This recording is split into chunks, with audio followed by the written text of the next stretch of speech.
اعوذ باللہ من الشیطان اللعین الرجیم بسم اللہ الرحمن الرحیم۔ السلام علیکم یا علی مدد۔ مومنین و مومنات کی خدمت میں آج ایک بے انتہا مجرب ترین وظیفہ عمل سید الشہداء ابا عبداللہ الحسین علیہ السلام کی بارگاہ سے لے کر آئے ہیں۔ آقا مولا حسین ابن علی کے اس بے انتہا مجرب ترین وظیفہ عمل کو مومنین نے خصوصی طور پر شب جمعرات اور شب جمعہ یعنی آج رات اور کل رات آپ نے بعد نماز مغربین سے لے کے نصف شب تک جب بھی آپ کو فرصت کے لمحات ملے مومنین نے اس وظیفے عمل کو لازماً کرنا ہے۔ ابا عبداللہ الحسین علیہ السلام کا یہ مجرب ترین وظیفہ عمل دنیا کا ہر غم مصیبت اور پریشانی سے فوری نجات دلوانے کا ضامن ترین وظیفہ و عمل ہے۔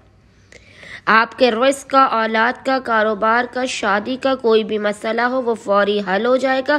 ادھر آپ کا عمل مکمل ہوگا اور ادھر خداوند متعال ابا عبداللہ الحسین علیہ السلام کے صدقے میں آپ کو اپنے خزانوں سے بے پناہ نواز دے گا۔ مشکلات کے پہاڑ بھی اگر آپ کی زندگی میں ہوں تو وہ فوری دور کر دیے جائیں گے۔ آپ کو ہر قسم کی تنگ دستی اور فقر و فاقہ سے نجات حاصل ہوگا۔ یہ ضامن ترین جلالی وظیفہ عمل ہے جسے مومنین نے شب جمعرات اور شب جمعہ یعنی آج رات اور کل رات خصوصی طور پر بعد نماز مغربین سے لے کے نصف شب تک کسی بھی وقت کر لینا ہے۔ 5 سے 10 منٹ کا مختصر ترین وظیفہ عمل حسین ابن علی آپ کی بگڑی ہوئی زندگیوں کو سنوار دے گا، آپ کو آپ کی ہر ناممکن حاجات عطا کروائے گا اور ہر مصیبت و پریشانی کا خاتمہ کروا دے گا۔ بس مومنین نے کرنا یہ ہے کہ آج اور کل یعنی شب جمعرات اور شب جمعہ آپ نے بعد نماز مغربین سے لے کے نصف شب تک جب بھی آپ کو فرصت کے لمحات ملے آپ نے باوضو ہونا ہے۔ باوضو ہونے کے بعد آپ نے 2 رکعت نماز پڑھ کے اس کا ہدیہ ابا عبداللہ الحسین علیہ السلام کی بارگاہ میں پیش کرنا ہے۔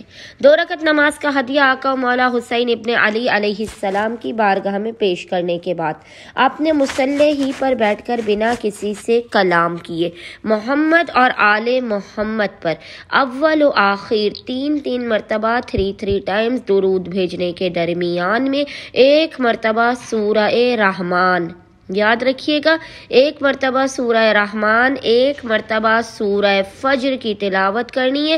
آخر میں آپ نے 3 مرتبہ دوبارہ محمد اور آل محمد پر درود بھیجنے کے بعد اس تمام عمل کا ہدیہ ابا عبداللہ الحسین علیہ السلام کی بارگاہ میں پیش کر کے خداوند متعال کو حق ابا عبداللہ الحسین علیہ السلام کا واسطہ دے کر اپنی حاجات کو طلب کرنا ہے، مشکلات کے خاتمے کی، رزق و روزی میں برکت کی دعا کرنی ہے۔ انشاءاللہ تعالی خداوند متعال اپنے وسیع اور اس ترین خزانوں سے آپ کو بے پناہ نواز دے گا۔ امید کرتے ہیں اکثریت مومنین اس مجرب ترین وظیفہ عمل کو لازماً کریں گے اور ہمیں اور ہمارے خانے وادے کو اپنی خصوصی دعاؤں میں نام لے کر یاد رکھیں گے۔ اللہم صلی علی محمد و آل محمد وعجل فرجہم اجمعین۔